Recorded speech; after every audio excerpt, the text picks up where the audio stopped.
大家好，我是张之夏，欢迎来到乐龄养生频道。一转眼可就到12月了，这年底有个跟咱们每个人的钱包都息息相关的大消息，马上就要敲定了。特别是如果您家里有65岁以上的长辈，或者您自己就是这个岁数，那今天咱们聊的这个话题，您可得仔细听，因为这可能直接关系到每年能不能帮您家里省下上万块的健保费。这笔钱对于很多家庭来说，可真不是个小数目。今天咱们要聊的这件事，那可是实实在在关系到家里长辈的切身利益。最近这段时间，关于65岁以上老人健保费补助的消息，很多人看了半天还是一头雾水，根本搞不清自己到底能不能享受到这个福利，更不知道该怎么去伸手接着。别着急，今天之下就把这个新规定给大家讲明白。在咱们开始之前，也请大家动动发财的小手，给张之夏点个赞，也可以在评论区里打上长辈福利4个字，让我知道您也在关心这件事。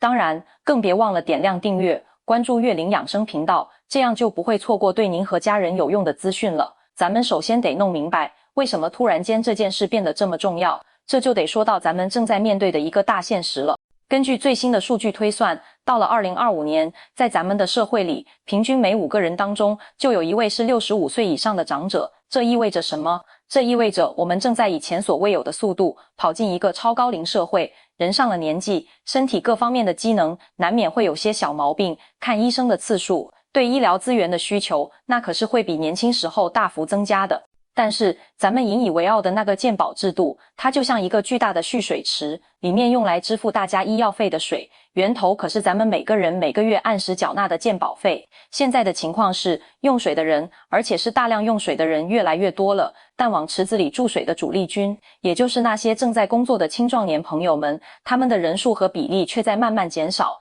您想想看，这池子进的水少了，出的水多了，压力能不大吗？它能不能一直稳稳当当的运转下去，都成了一个让人揪心的大问题。所以啊，现在关于长者健保补助的讨论这么热烈，它不仅仅是一个发点福利的小事情，更深层次是关系到咱们这个生命支持会不会见底，这套保障制度未来还能不能持续的大难题。说清楚了背景之下，得先带大家看看眼下的情况，不然您可能不知道新规定到底新在哪儿。目前关于长者健保补助的规定，那真可以说是一个地方一个样，混乱得很。在中央政府的层面呢，主要的补助力量是放在那些70岁以上的，而且是中低收入户的长者身上，给他们全额的补助。如果您家里长辈是普通家庭，不符合中低收入户的条件，那对不起，这笔钱大概率跟您没关系。那么问题来了，对于那些刚刚迈过65岁门槛，但又还不到70岁的年轻长者们呢？这就完全要看您户口本上写的是哪个城市了。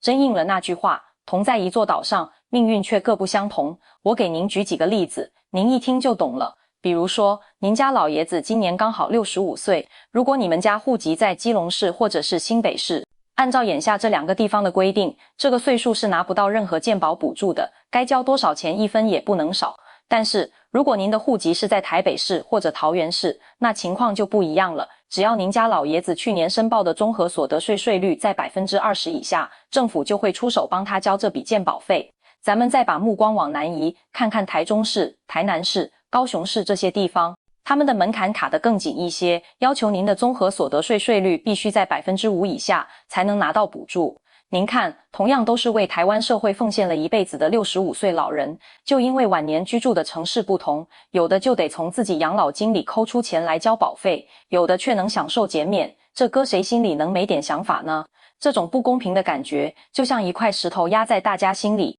正是因为这种一地一制带来的混乱和不公，让大家的抱怨越来越多，再加上一些政治上的考量，各个党派也都拿出了自己的方案。比如有人就提出了一个比较慷慨的方案，建议未来只要是65岁以上的长者，再加上55岁以上的原住民同胞，只要你的综合所得税税率在 20% 以下，就应该享受全额的健保补助。这个方案要是真能落地，全台湾估计得有400万长辈能沾上光。不过天下没有免费的午餐，这么一来，政府每年就得额外掏出160亿的真金白银，这压力可不小。另一边也有其他政治人物表示支持这个大方向，眼看着大家都把这个问题摆上了台面，执政团队也坐不住了，赶紧推出了一个中央版本的方案。这个方案瞄准的是健保第6类的投保对象。什么是第6类呢？简单说，就是那些没有固定工作收入，名下也没有太多财产，还没有子女或其他亲属可以挂靠投保的65岁以上的独居或经济困难长者，他们每个月纳826块钱的保费，计划由中央政府来承担。这个方案大概能覆盖70万左右的长辈，政府每年要花大概100亿的预算，而且听说最快在今年年底就能开始实行。好了，前面的来龙去脉咱们理清楚了，现在就该说说这个预计12月份要上路的新政策，它到底是怎么一回事，具体该怎么操作。这个新政策的核心啊，其实就围绕着2个关键的门槛，您家老人只要稳稳地跨过这2道坎，以后这健保费的事儿就真的不用自己太操心了。第一道门槛是年龄坎，这个很好理解，您必须得年满65周岁。这里有个特别的群体要提一下，就是咱们的原住民同胞，他们享受优惠的年龄门槛是55岁以上，这一条看看身份证就一目了然。第二道门槛也是大家最关心的，就是排付条款。这次设定的标准是看您去年的综合所得税税率，如果您的税率在 20% 以下，那么恭喜您，您基本上就拿到了这张福利入场券。这里之下得多解释2句，什么叫综合所得税税率？这不是单单看您工资多少，而是政府根据您去年一整年所有的收入，比如退休金、租金、利息、投资收益等等，加起来之后，再扣掉政府允许的免税额、各种扣除额，最后算出来您应该按哪个档次来缴税。这个税率档次，比如 5%、12%、20%，它就像一个标签，大致反映了您的经济实力。政府设计这个门槛的初衷呢，是希望把有限的补助资源精准地送到那些经济上真正比较吃紧的长辈手里，而不是撒胡椒面，让那些虽然退休了，但家里有矿，收入来源依然很丰厚的富裕长辈也来分这一杯羹。我打个比方，一位退休的普通小学老师，每个月领着2-3万新台币的退休金，他算下来的所得税率很可能就在 5% 这一档，那他毫无疑问就是政策想要帮助的对象。但如果一位长辈名下有好几套房在收租，银行里还有大笔存款吃着利息，各种收入加起来，导致他的所得税率超过了 20%， 那政府就不会给他补助了。这么看来，这个设计思路相对来说还是追求了一种公平，想把钱用在刀刃上，知道了自己符不符合资格，接下来就是最实际的申请攻略了。大家可要听仔细，最好能记下来。首先是时间点。虽然政策说是12月份正式实施，但按照以往的经验，通常在前1个月，也就是11月中下旬开始，相关的申请工作就会陆陆续续启动了。所以大家从现在起就要多留个心眼，经常去刷刷卫生福利部的官网或者健保署的网站，看看有没有最新的通知出来，可别错过了起跑的时间。第二步是自我检查，您得先给自己做个初步判断，看看有没有被排付条款给排除在外。如果您自己也不确定去年的税率到底是多少，有个很简单的办法，可以去国税局申请一份综合所得税试算通知书，或者现在很多功能都能在网上办理。您也可以登录税务网站，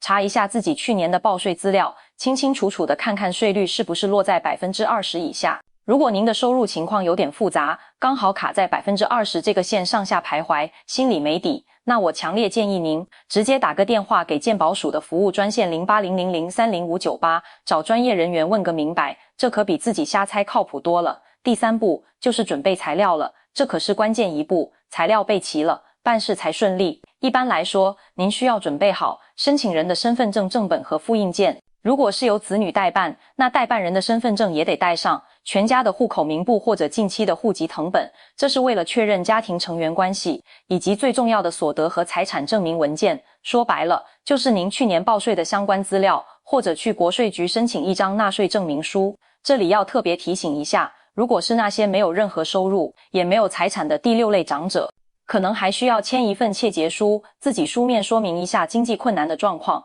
第4步就是选择申请方式了，现在主要有2种方便的途径，一种是线上申请，您可以直接登录健保署的网站，用老人的健保卡或者自然人凭证插卡登录，然后按照提示填写资料，再把需要的手续文件用手机拍清楚照片上传上去，坐在家里动动手指就能搞定，特别适合现在这种时候。另一种就是传统的临柜办理，带上我们刚才说的所有材料的原件和复印件，直接去健保署在各地区的办事处，或者您所在的乡镇市区公所，找相关柜台办理，申请提交上去之后，通常等个10天半个月，审核结果就会出来。一旦审核通过了，健保署会通知您，从下一个缴费期开始，就会自动为您减免保费了，您就不用再操心了。不过之下在这里必须得多叮嘱大家一句，申请通过了，补助拿到了，这可不代表就能一劳永逸、高枕无忧了。政府为了确保补助的公平性，每年都会重新核查一次受补助人的收入和财产状况。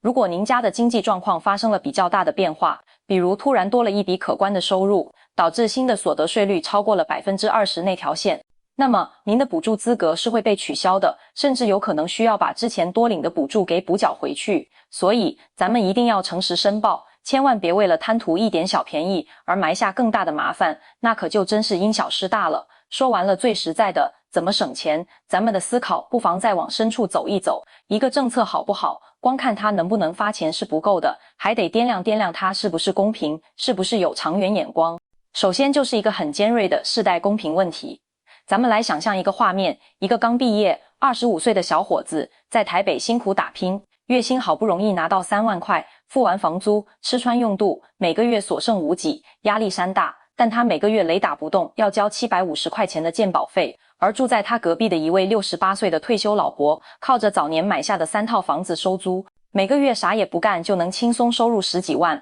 日子过得非常滋润。可是因为现在的补助制度主要看所得税率，老伯的租金收入在税务计算上有一些优惠空间，税率可能被做得很低，甚至刚好卡在 20% 以下。结果呢，他的健保费全免了。您看，这让一个每天为生计奔波、苦哈哈的年轻上班族去帮着供养一个经济实力远超自己的退休长辈，这个画面大家觉得心里是滋味吗？公平的天平是不是有点倾斜了呢？很多社会专家和民意代表都对这个方向提出了深深的担忧。这笔高达上百亿的补助预算，它的钱最终是从哪里来的？不还是从广大纳税人，尤其是正在努力工作的中青年一代的口袋里收上来的吗？这本质上是一种资源的转移。而且如果我们把健保这个大池子里本就紧张的水大量的用来做保费补助，这种直接发放，那么那些更根本的问题怎么办？比如医护人员长期过劳、薪水缺乏竞争力的问题，谁来解决？医院里因为待遇留不住人，人手长期短缺，到时候谁来照顾我们和我们的家人？还有很多癌症、罕见病的病友，他们翘首以盼的那些能救命的新药、新疗法，因为健保财务吃紧，迟迟无法纳入报销范围。如果我们把宝贵的资金都撒在减免保费上，那提升医疗质量、引进救命药物的钱又从哪来？这是不是一种拆东墙补西墙？最终会不会牺牲了我们每一个人未来可能需要的医疗品质？长此以往，这会不会在年轻人和老年人之间埋下对立和怨气的种子？就连台大医院的副院长洪子仁先生也表示过他的忧虑。他认为健保本质上是一种社会保险，核心精神是互助共济，健康的人帮生病的人，年轻人帮老年人。但现在人口结构倒过来了，不交钱只使用资源的老年人口越来越多，而交钱的主力军年轻人却越来越少。这个互助的池子本来就面临着入不敷出的干涸风险，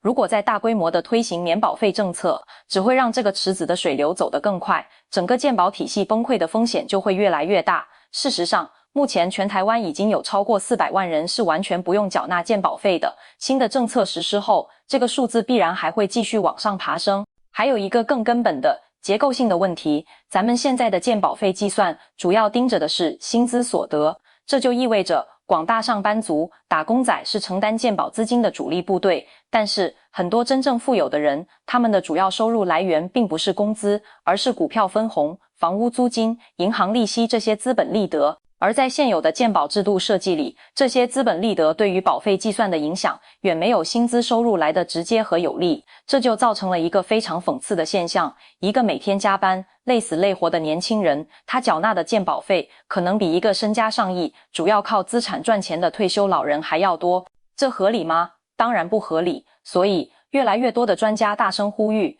政府应该下决心改革制度，让财务负担的能力更公平地体现出来，让那些真正的有钱人多出一点力，这样整个系统才会更健康。我身边就有一个真实的例子，在台北有一位35岁的陈小姐，她一个月薪水5万块，听起来不错，但要交700多块的健保费，还要负担房租，抚养孩子，经济压力一点都不小。而她家隔壁住着一位68岁的李伯伯，手里有3套位于黄金地段的房子出租，每个月租金收入稳稳超过10万，生活优渥。但因为李伯伯的报税税率符合补助标准，他的健保费竟然1分不用交。陈小姐每次想到这个对比，就感到一种深深的无力感。她觉得他们这一代年轻人简直是三明治一代，上面要照顾老人，下面要养育小孩，中间还要背负房贷和生活成本，现在居然还要在健保制度里间接补贴那些经济条件比自己好得多的长辈。这种情绪其实代表了很多年轻一代的心声。